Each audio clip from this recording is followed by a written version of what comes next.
got so much motherfucking design on right now. Every time, bring it back, make it come. I got 3 whole thoughts, I'm the guap with it. Bitches on my line, and you know. Assalamualaikum warahmatullahi wabarakatuh.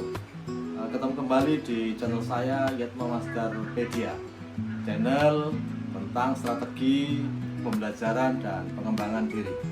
Pada kesempatan ini saya akan menyampaikan kepada Anda sebuah topik pembahasan, yaitu tentang cara menolak permintaan teman tanpa merasa bersalah. Pernahkah Anda berada dalam situasi ketika seorang teman meminta bantuan, lalu dia di dalam hati Anda sebenarnya ingin sekali menolak, namun anehnya kata yang keluar dari mulut Anda itu justru, "Oh iya, boleh, bisa kok."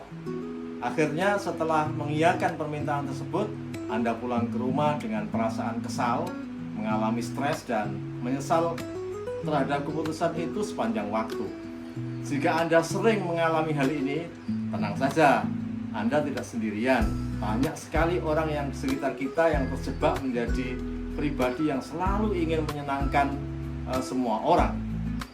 Biasanya hal ini dilakukan karena takut dianggap sombong, menghindari konflik, atau khawatir tidak diajak berteman lagi. Padahal tahukah Anda, selalu berkata iya kepada orang lain demi menjaga perasaan mereka, tetapi mengorbankan diri sendiri merupakan cara paling cepat untuk merusak kesehatan mental.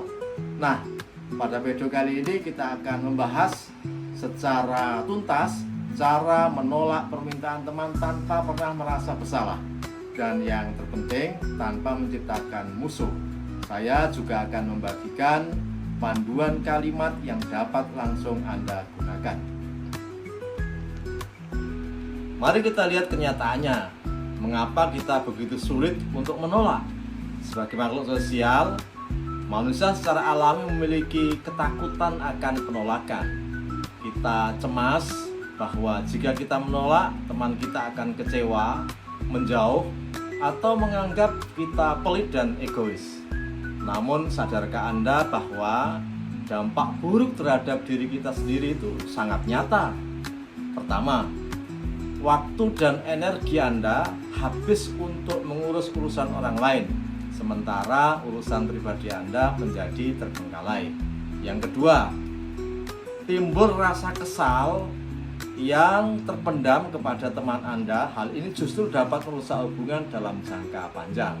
Ketiga, stres berlebihan yang memicu rasa cemas serta mengganggu ketenangan pikiran. Mohon ingat prinsip ini secara baik-baik ya. Menolak permintaan seorang tidak berarti Anda adalah orang yang jahat. Menolak menandakan bahwa Anda memahami batasan dan kapasitas diri saat ini. Kita tidak akan mampu menolong orang lain jika diri kita sendiri sedang mengalami kesusahan.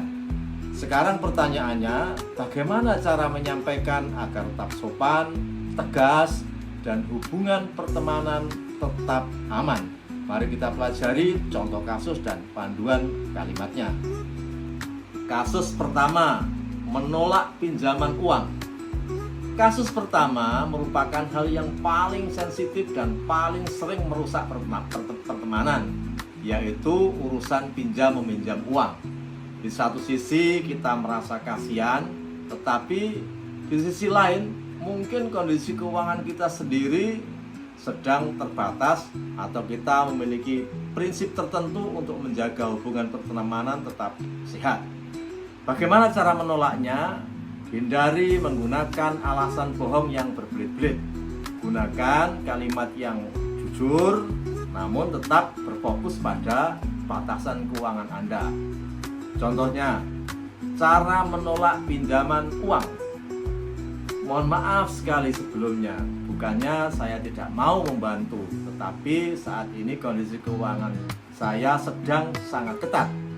Ada beberapa kebutuhan mendesak dan alokasi dana darurat yang benar-benar tidak dapat diganggukan. Saya doakan semoga masalah Anda dapat segera selesai dan menemukan jalan keluar yang baik. Mengapa kalimat ini berhasil? Karena Anda tidak menghakimi masalah yang sedang ia hadapi. Anda hanya berfokus menjelaskan situasi keuangan pribadi yang memang tidak dapat dialihkan.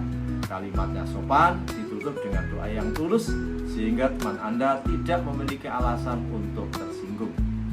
2. Menolak tambahan pekerjaan di luar deskripsi yang semestinya dikerjakan.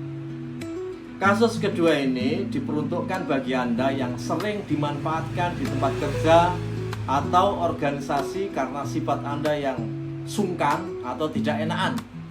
Anda sering diberikan tanggung jawab tambahan yang bukan tugas utama Anda, hingga akhirnya Anda harus bekerja lembur terus-menerus. Ingat, dunia profesional, Anda harus berani menetapkan batasan agar kinerja Anda tetap produktif. Berikut adalah kalimat yang dapat Anda sampaikan kepada rekan kerja atau atasan.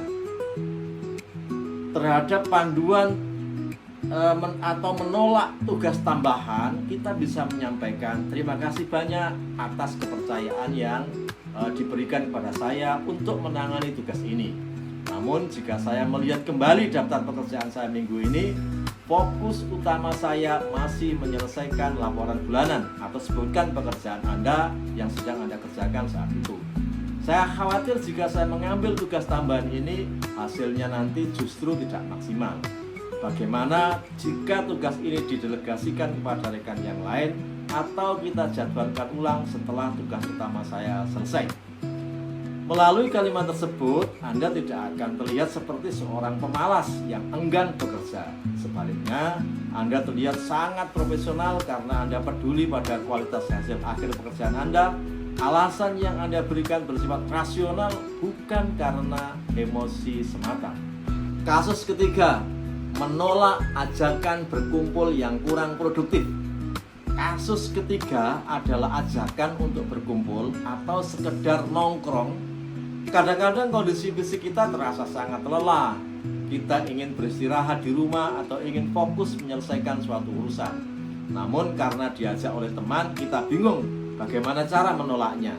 Akhirnya kita pergi dengan terpaksa dan selama acara berlangsung kita malah tidak menikmati momen tersebut. Anda tidak perlu mengarang cerita atau berbohong seperti mengatakan sedang sakit. Cukup gunakan kalimat yang menghargai ajakan mereka tetapi tetap tegas mengenai kondisi Anda. Contohnya, wah, acara tampaknya sangat seru. Namun mohon maaf sekali, minggu ini saya sedang membutuhkan waktu di rumah untuk beristirahat dan menyelesaikan beberapa urusan pribadi. Lain waktu, jika jadwal saya sudah lebih longgar, saya pasti akan mengabari Anda kembali. Selamat bersenang-senang. Semoga semua ada hikmahnya. Kalimat penolakan ini terasa sangat hangat. Anda memberikan apresiasi di awal kalimat dengan menyatakan bahwa acaranya seru, lalu menyampaikan alasan personal tanpa perlu menjelaskan detail urusan pribadi secara berlebihan, dan ditutup dengan pernyataan yang positif. Teman, belajar berkata tidak. Berkata tidak merupakan sebuah proses pembelajaran. Sama seperti belajar mengendarai sepeda, awalnya pasti akan terasa kaku, tidak nyaman, dan muncul rasa bersalah di dalam hati. Hal itu sangat wajar terjadi. Namun percayalah, semakin sering Anda melatih diri untuk jujur terhadap batasan pribadi, rasa tidak enak itu akan memudar dengan sendirinya. Anda akan menyadari bahwa menjaga kedamaian pikiran jauh lebih penting daripada sekedar memenuhi ekspektasi orang lain. Teman yang baik dan tulus tidak akan membenci Anda hanya karena Anda menolak permintaannya secara sopan. Mereka pasti akan menghargai kejujuran dan batasan diri Anda. Mulai hari ini, mari kita belajar untuk lebih menghargai diri sendiri. Dari ketiga situasi tadi, manakah yang paling sering Anda alami? Silakan bagikan cerita Anda di kolom komentar di bawah ini. Jika Anda merasa video ini bermanfaat, jangan lupa untuk menekan tombol like, membagikannya kepada teman-teman yang lain, terutama mereka yang masih sering merasa sungkan. Saya Suyitno Master, sampai jumpa. Jaga kesehatan Anda dan utamakan keselamatan mental Anda. Wassalamualaikum warahmatullahi wabarakatuh. wabarakatuh.